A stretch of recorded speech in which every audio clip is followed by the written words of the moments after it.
Hi friends, welcome back on our YouTube channel.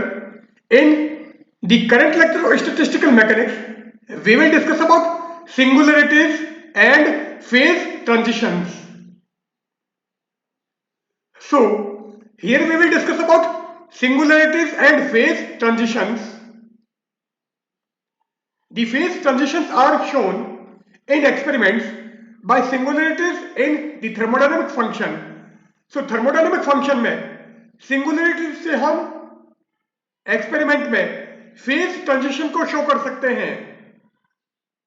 For example, pressure in a liquid gas system and magnetization in a ferromagnetic is shown by singularities in thermodynamic function. Since a macroscopic body is close to the ideal thermodynamic limit, so it is possible that a singularity arises from the partition function. So, macroscopic body actual में ideal thermodynamic limit के close है, इसलिए यह possible है कि singularities partition function से arise हो. Yang and Lee propose a definite outline for the occurrence of singularities in the thermodynamic limit. So, Yang and Lee जो साइंटिस्ट हैं, उन्होंने थर्मोडायनामिक लिमिट में सिंगुलरिटीज के ऑकरेंस के लिए एक डेफिनेट आउटलाइन प्रपोज की थी, and it belongs to a field known as rigorous statistical mechanics. और ये जो हमारी आउटलाइन है, it belongs to a field, और फील्ड को हम क्या बोलेंगे? Field is known as rigorous statistical mechanics. Now we consider a classical system which consists of n molecules in v volume. सो अब हम एक ऐसा क्लासिकल सिस्टम कंसिडर करते हैं जिसमें v वॉल्यूम में n मॉलिक्यूल है. These molecules interact with one another through a pairwise potential as shown in figure. और ये जो हमारे मॉलिक्यूल हैं, ये एक दूसरे से पेयरवाइज पोटेंशियल के थ्रू इंटरेक्ट करते हैं. और ये जो पेयरवाइज पोटेंशियल है, इसको हमने यहां पर डायग्राम में दिखा दिया है. So here we have intermolecular distance and this is potential, और ये हमारा कर्व है इस टाइप का. Here r equal to r naught and here r equal to a, and ये हमारी मिनिमम एनर्जी है जिसको हमने माइनस ई कहा है, क्योंकि ये एनर्जी नेगेटिव है. So it is negative E. This is idealised inter particle potential. So ideal case में जो इंटर पार्टिकल पोटेंशियल होगा, उसके लिए कर्व हमने यहां पर ड्रॉ किया है. Let each molecule be a hard sphere surrounded by an attractive potential of finite range. तो हम ये कंसिडर करते हैं कि हमारा हर मॉलिक्यूल एक हार्ड स्फीयर है जो कि एक फाइनाइट रेंज के अट्रैक्टिव पोटेंशियल से सराउंडेड है. A finite volume can accommodate maximum number of molecules m, and m is a function of v. So, finite volume में मैक्सिमम नंबर ऑफ मॉलिक्यूल जो accommodate हो सकते हैं वो हमारा m है, and m is a function of volume v. For n is greater than mv, partition function qn is 0. सो अगर n की वैल्यू mv से ज्यादा है, means number of particles is greater than the maximum number of molecules accommodated in a finite volume, then partition function qn will be 0. Since at least two molecules must touch each other, क्योंकि at least two molecules आपके एक दूसरे से touch करने चाहिए.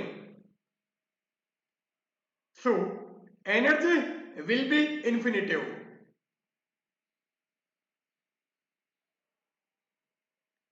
If Z is fugacity, then grand partition function in terms of polynomial of degree m. So अगर Z हमारा fugacity है, then अगर आप ग्रांट पार्टीशन फंक्शन को in terms of polynomial of degree m लोगे तो क्या मिलेगा?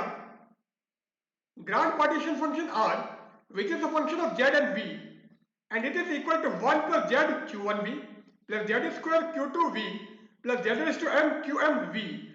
So डिग्री m के पॉलिनोमियल के टर्म्स में हमने ग्रांट पार्टीशन फंक्शन r को लिखा है तो हमको ये मिलेगा. Since all the coefficients of partition function qn is greater than 0, so partition function qn के सारे कोएफिशिएंट हमारे पॉजिटिव है, ये ग्रेटर देन 0 है. Therefore, the polynomials have no real positive roots. इसलिए यहां पर पॉलिनोमियल का कोई भी रियल पॉजिटिव रूट नहीं होगा. The parametric form of the equation of state. So अगर हम इक्वेशन ऑफ स्टेट का पैरामेट्रिक फॉर्म लें तो हमारा लास्ट लेक्चर में हमने निकाला था PV upon KT equal to log R and R is a function of Z and V. P is pressure, V volume, K Boltzmann's constant and T is absolute temperature. So parametric form of equation of state PV upon KT equal to log R.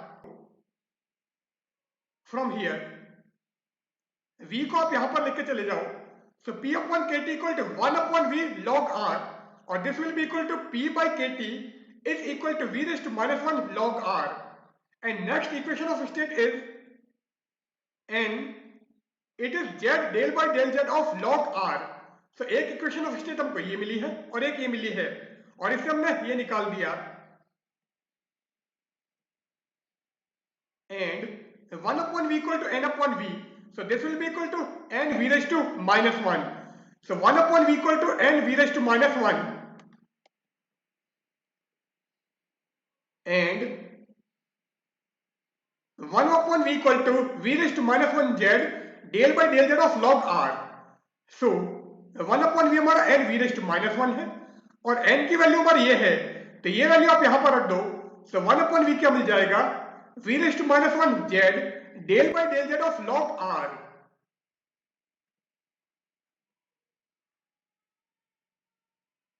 Now P by KT equal to V raised to minus 1 log R था and 1 upon V equal to V raised to minus 1 Z del by del Z of log R.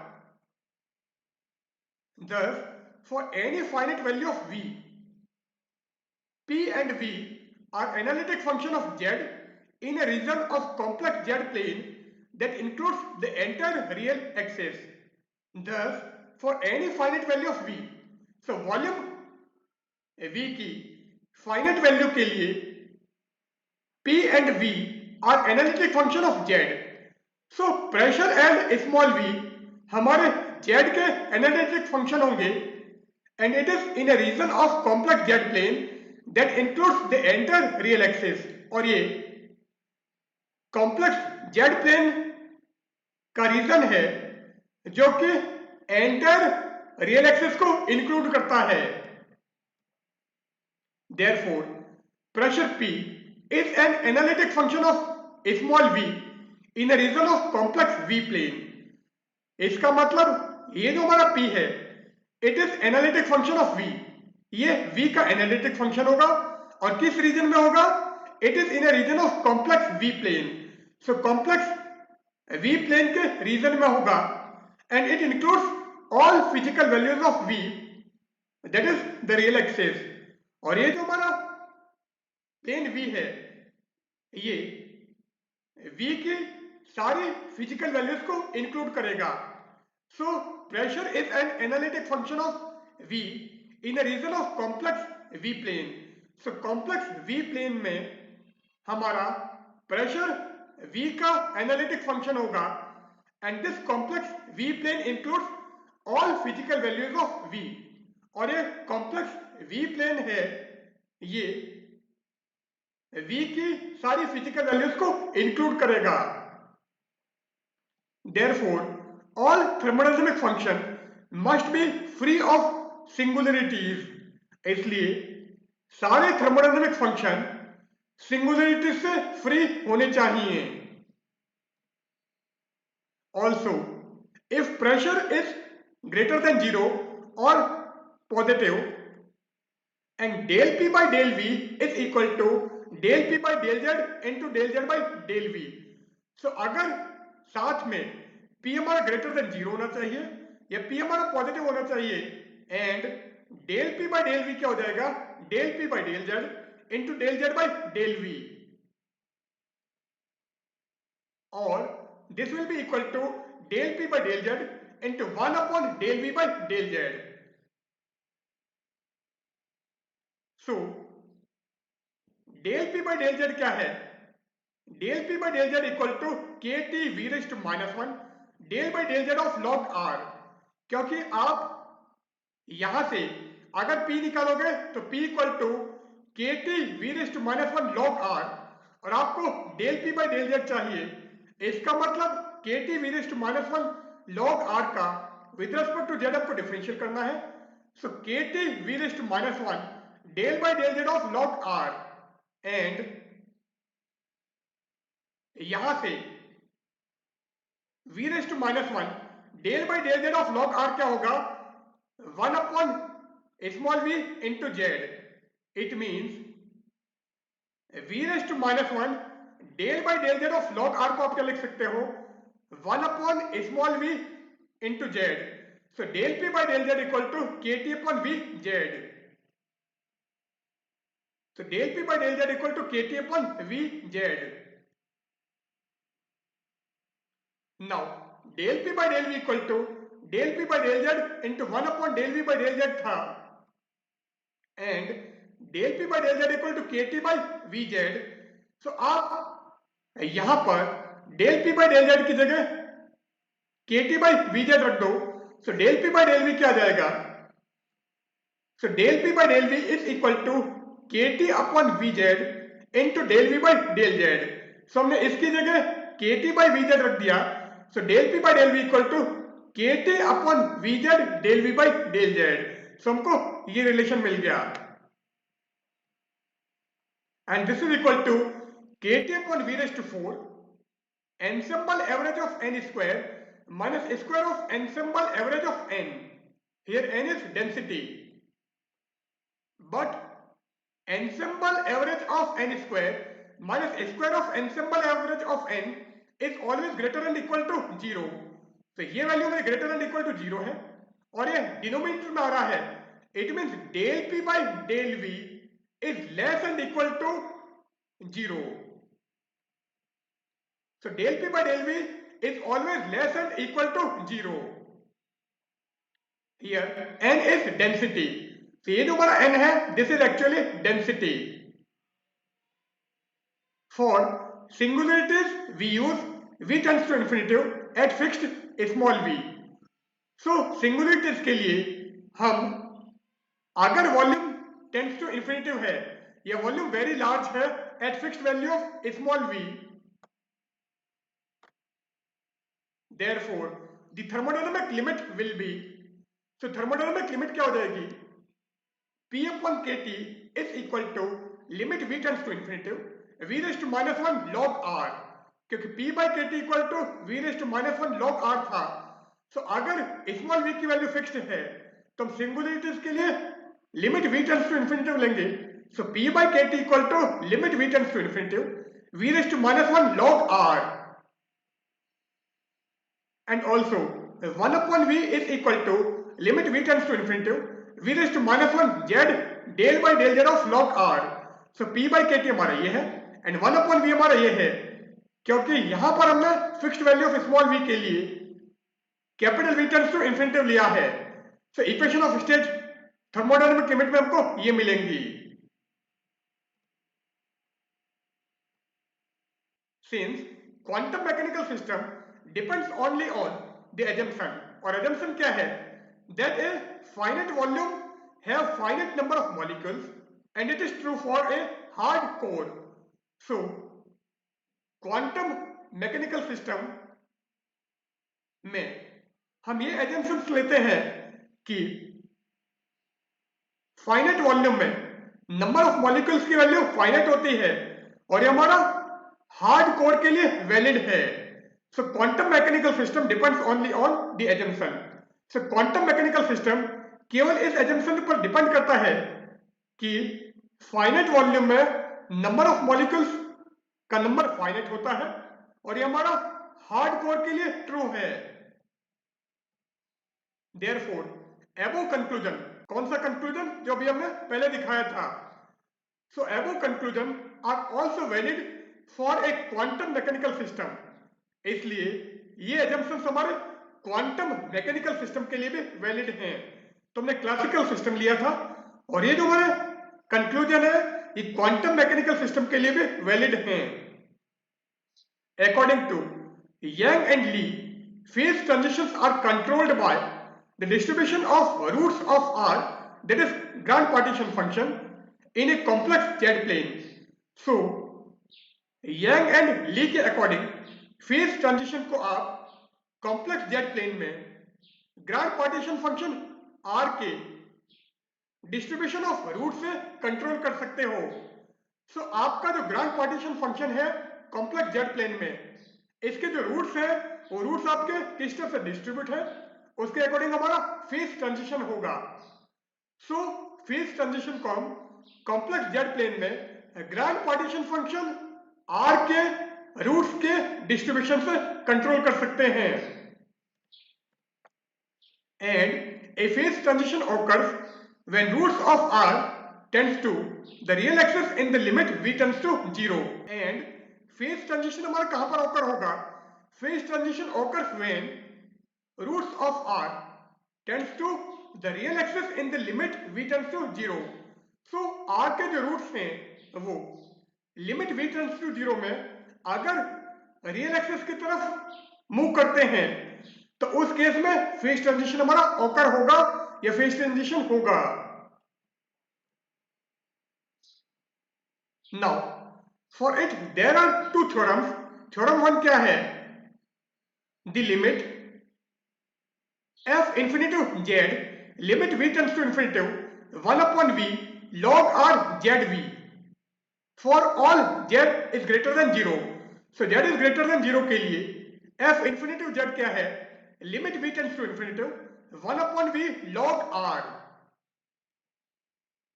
and it is a continuous non decreasing function of z।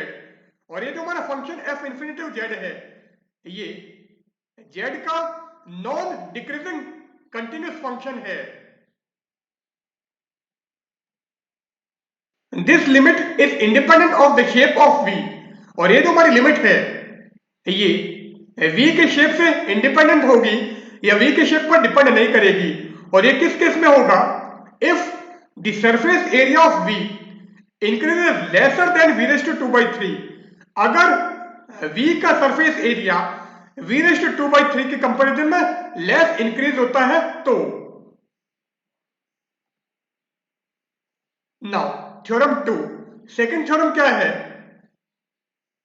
Late S be a region in the complex Z plane that includes a segment of the positive real axis and has no roots of the grand partition function। so अगर S complex z plane में एक region है, और कौन सा region है? That includes a segment of the positive real axis, जिसमें positive real axis का एक सेगमेंट इंक्लूड है and it has no roots of the grand partition function. और इसमें ग्रांड पार्टीशन फंक्शन का कोई भी रूट नहीं है। सो हम एक रीजन एस कंसिडर करते हैं जो कि कॉम्प्लेक्स जेड प्लेन में है and it includes a segment of the positive real axis. और इसमें पॉजिटिव रियल एक्सिस का एक सेगमेंट है एंड इसमें ग्रांड पार्टीशन फंक्शन का कोई भी रूट नहीं है। Then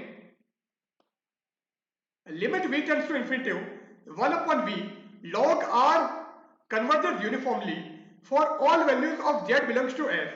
so z belongs to s के लिए limit v tends to infinity 1 upon v log r हमारा यूनिफॉर्मली कन्वर्ज होगा। A thermodynamic phase is defined by those values of z contained in any single region of S of theorem 2। A thermodynamic phase is defined by those values of z so thermodynamic phase को हम Z के उन values से define करते हैं which contained in any single region of S of theorem 2, जो theorem Q के किसी भी एस के सिंगल रीजन में होता है। Since in any region S the convergence to the limit F infinity to Z is uniform. So किसी region S में हमारी एफ इंफिनिटी जेड की लिमिट यूनिफॉर्मली कन्वर्ज होती है। So we can interchange the limit and Z del by del Z. So आप limit and Z del by del Z को interchange कर सकते हो। So Z del by del Z and limit को हम interchange कर सकते हैं किसमें, इन p by kt is equal to limit v tends to infinity v raised to minus 1 log r and 1 upon v limit v tends to infinity v raised to minus 1 z del by del z log r। so इन दोनों equation of state में आप limit v tends to infinity and z del by del z को interchange कर सकते हो। therefore in any single phase the equation of state in parametric form। so किसी भी single phase में पैरामेट्रिक फॉर्म में अगर हम इक्वेशन ऑफ स्टेट लिखें then p by kt equal to f infinity z and p by kt हमारा ये है। So limit v tends to infinity v raise to minus 1 log r equal to f infinity z and एक parametric equation हमारी 1 upon v equal to limit v tends to infinity v raise to minus 1 z del by del z of log r थी। अब यहां पर हम limit को and Z del by del Z को interchange कर देते हैं, तो इसको आप इधर ले आओ और इसको इधर ले आओ। So 1 upon v equal to z del by del z limit v tends to infinity v raise to minus 1 log r and limit v tends to infinity v raise to minus 1 log r equal to p by kt है and p by kt हमारा f infinity z है। इसका मतलब limit v tends to infinity v raise to minus 1 log r is equal to f infinity z. तो आप इसकी जगह f infinity z रख दो। So 1 upon v is equal to z del by del z of f infinity z. Now pressure is greater than 0 or pressure is positive and del P by del V is less than 0 are maintained in the thermodynamic limit। so thermodynamic limit में आपको condition क्या maintain करनी है कि pressure आपका positive होना चाहिए and del P by del V की वैल्यू आपकी नेगेटिव होनी चाहिए, ये लेस देन 0 होनी चाहिए। सो इन कंडीशंस को हमको मेंटेन करके चलना है थर्मोडायनामिक लिमिट में। Now, possible behavior of equation of state। अब equation of state के possible behavior क्या होंगे? Let the region S includes the entire positive z axis। so अगर आपका region S entire positive z axis को include करता है then the system always exists in a single phase। तो उस केस में सिस्टम हमेशा हमारा सिंगल फेज में होगा। So we consider that the region S includes the entire positive z axis. So entire positive z axis हमारा region S को include करता है, तो उस केस में सिस्टम हमारा हर केस में सिंगल फेज में एग्जिस्ट करेगा। Therefore the equation of state may be obtained graphically by eliminating z। so आप ग्राफिकली z को एलिमिनेट करके इक्वेशन ऑफ स्टेट निकाल सकते हो एंड कर्व हमारा ये है, इस साइड में हमारा z इंक्रीज हो रहा है और ये हमारा रीजन s है और ये जो हमारे डॉट्स है this is actually zeros of r, ये ग्रांड पार्टीशन फंक्शन के जीरो हैं। and these are the curves which represents region S that is free of zeros of R. So grand partition function R के जो zero थे उससे reason S हमारा free है and it leading to an equation of state that exhibit only a single phase. और यहां पर हमको जो इक्वेशन ऑफ स्टेट मिल रही है उसमें केवल एक सिंगल फेज है. सो अगर आप P एंड Z के बीच में कर्व खींचोगे तो कर्व हमारा ये है. 1/V एंड Z के बीच में कर्व प्लॉट करोगे तो कर्व ये है. And if you plot A curve between P and V, then curve is like this. So all these curves does not include the zero of R. So grand partition function R के zero इसमें include नहीं है, तो उस case में आपको जो phase मिलेगा वो हमारा सिंगल फेज मिलेगा इक्वेशन ऑफ स्टेट के लिए.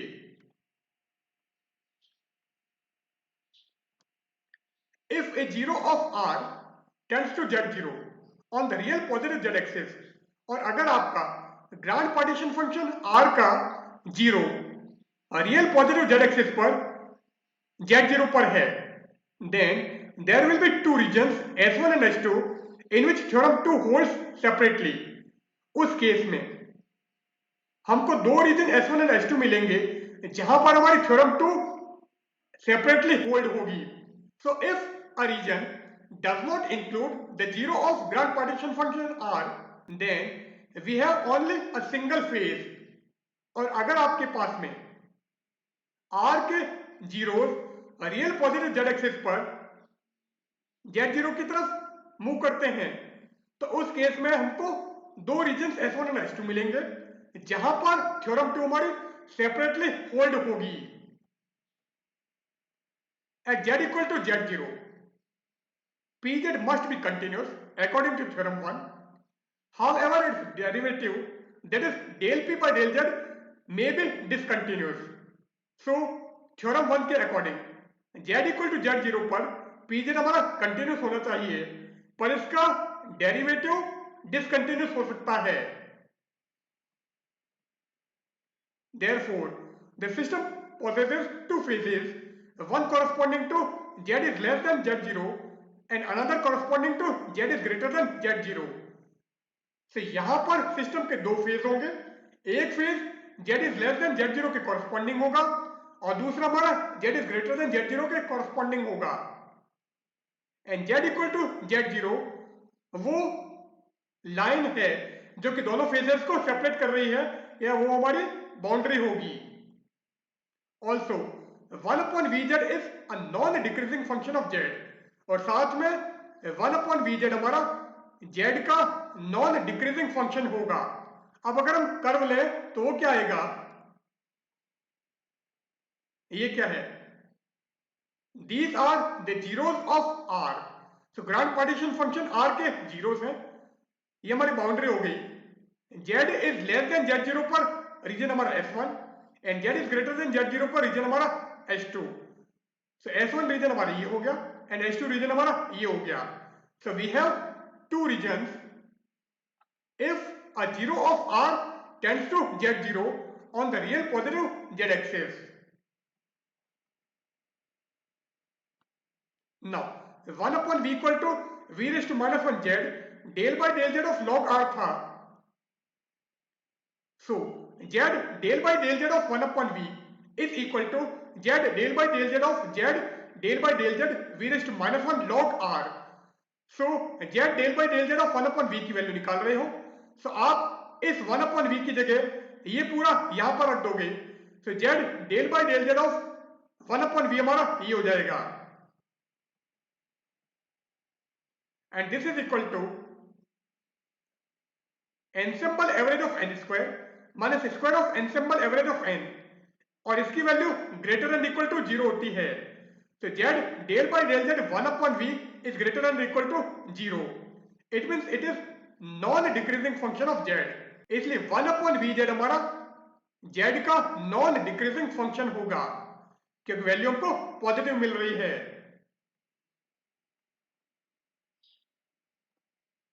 नाउ अगर हम S1 एंड S2 के लिए फेस ट्रांजिशन शो करें, फर्स्ट ऑर्डर फेस ट्रांजिशन ले रहे हैं तो हमको इस टाइप से मिलेगा कि हमारा z इक्वल टू z0।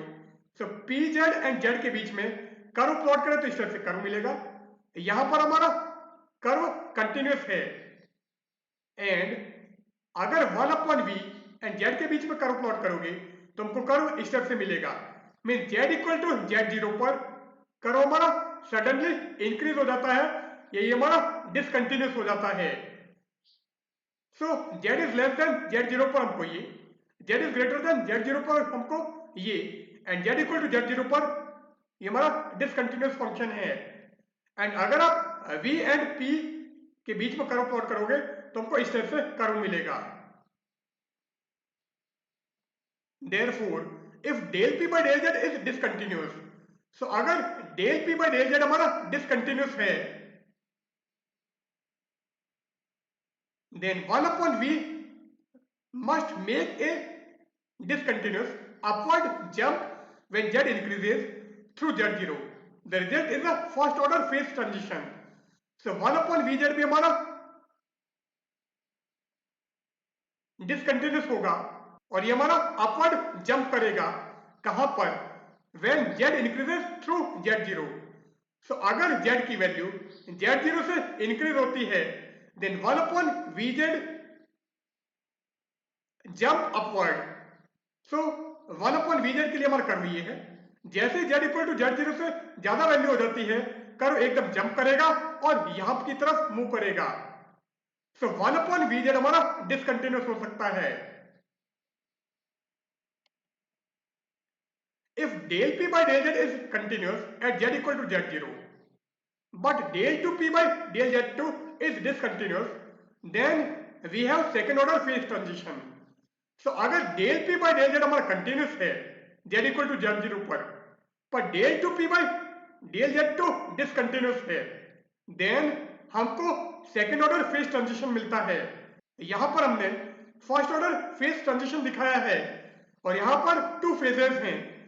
एक फेज हमारी रीजन S1 के लिए है और दूसरी रीजन S2 के कॉरस्पॉन्डिंग है। So we have two phases, one is this one, another one this one. Here first phase, second phase, and here first phase, second phase. So this is the equation of state of a system with two phases connected by a second order phase transition. So यहां पर दो phases, एक हमारी ये और दूसरी ये, एक ये दूसरी ये, एक ये और दूसरी ये दोनों सेकेंड ऑर्डर फेज ट्रांजिशन से कनेक्ट हैं। मीन्स यहां से ये दोनों फेजेस हमारी कनेक्ट हो रही हैं। So here we have equation of state of a system with two phases connected by a second order phase transition.